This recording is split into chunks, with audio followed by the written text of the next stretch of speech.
But the question is, where is the Phillips curve, and what are we supposed to think about this inflation that keeps coming but doesn't ever arrive? Well, if I had to talk in a theoretical way in Janet's class, I think the Phillips curve is probably still the best general framework for thinking about inflation. The problem is using it in a practical way to forecast inflation. Obviously, people have talked about, for example, the key concept of the NAIRU or the natural rate.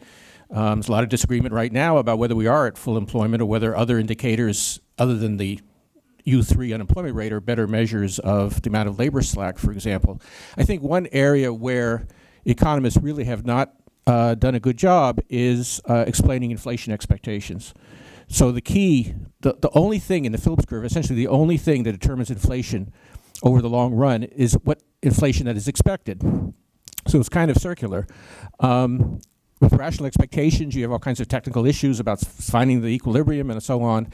More realistically, we believe there's various kinds of learning and adaptation going on. But right now, I think a lot of the debate is tied to the question of whether inflation expectations are in fact anchored close to 2%, in which case then the Fed is right, that as the effects of oil prices and so on work through the system, we'll begin to see movement towards 2%, or are inflation expectations somehow at least partly unanchored? I think those are the kinds of practical questions that make the Phillips curve an imperfect framework. And the answer to that question is? Which one?